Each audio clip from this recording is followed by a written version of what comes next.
relationship ki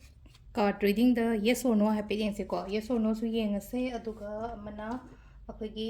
oracle card ta ko oracle card ta na hadi kari message la ke habadu du masu yeng minar se ko hadi love oracle card mane aduga angel oracle card ma dai ko yes or no plus aduga agi damakta kari message la ke habadu ko adu hadi crystal ahum thona khai do ke ko hadi group 1 group 2 and group 3 ko group 1 group 2 group 3 se ko rose quartz lere clear quartz lere amethyst lere ko ahum sidagi amma khan se ko ado ahum je dum smaina dum thamage ko ama mam lok thu ase card se ko aham bagi rose quartz lere mayai dana clear quartz ko ado ka last ki sina akoi gi amethyst ko amethyst lere ado se gi la iba card ni se ko dugi matung ina yes or no ko hadi yes or no plus aigi oina kari guide lege habado adu dumaga yeng minar se ko aduga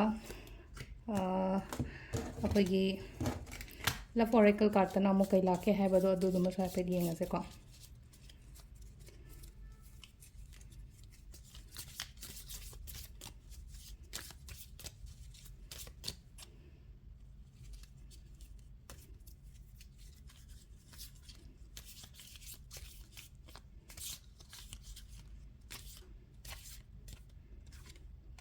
हाँ बस ले call of oracle card है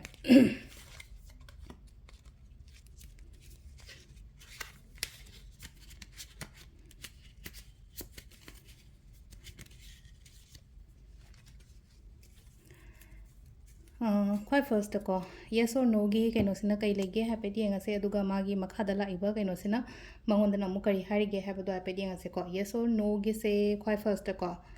don't stop हाइना लाए को don't stop means no and हाइदे को अदुम हजिक relationship से complicated ओये कहीं ता ओये काइना हाइरा को सो को हादी आइगी साइटे कितंग होना बिगेरा खोट केरा को अदुमाइना ओइना हाइ को अदु मतम सिदना हाइदी कइनोगी मेसेज ना कई लाइक कई हाइगे only time will tell haina hai ko hadi matam na dum porpa oi bodo hai tai bani gi marak ta hajing nuai na de na khala se ba ko ai gi hona bam thokpa ai gi tawbam thokpa hai traga hadi ai gi noma gi leina ko relationship na maram oi raga hadi atop leina atopa har ga di hadi thabai khang da kari da hadi lepaga le thokana wo wakhan do ra hadi mi tension le raga di thabai khang chang da bani khang de lai pa ba chang ba na hadi se lai je hadi stop taw gono ha nai lep tho le gono ha ko only time will tell and have stake no gi aphoi gi love oracle card na hai che ko hadi matam na dum hai rakani matam na dum kano puzara se hadi flow se dum chalo simple oina hai rabada ko hadi chatli ba mong se dum chapyo ko atuga mathang gi clear quartz na kay hai ge no hai na de lai ko yes or no da haji ena kano ma khalam ba relationship ki da adu gi da no ina lai ko sida lai se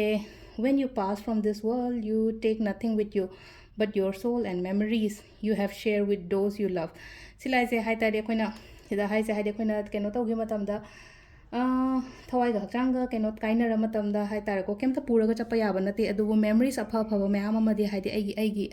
ai na nung shi jari ba mi do gi da makta thambira mo kopira mo na smaina hai ri ba sida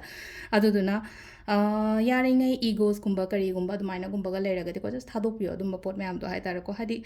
keno to bo punsi ne atien no punsi ne yam ka hai na keno to bo gi mo hota hai tar ko marai marang kai ka harasna samna ha ba ko dumaina tawna do shro ko de hadi ja shida hai se ko share to have the hadi memories of our kari gra share to kholo na hari ko no aina hari ba ina khali ba matang da yes or no relationship ki da no dila e tar ga su ko apha ba thot sama di keno to wan hari ba sida ko adu ko last ki amethyst ki ko amethyst ki na there is something better ko hojik lai ba mi tu da gi hena pha ba ni khang de na traga hadi hojik lai ba du da gi hena phagal lakpa ni khang de amani kai ne dumai tor hadi lai ba phim du da gi amuka hena pha ba ma hai ba ne sai se ko ado sida ko message lai ko sida hadi hai sida lai se kem ta na te ko sida lai se hadi sometimes sida ko hadi ai hadi silai as message have par ke ko you may not always understand why certain things happen kai no ne ngon ta tawri si bo hana hari isai thanda gyan ta da ba shu ai ko relationship ki matang da hadi kari no ngon ta tawri se ko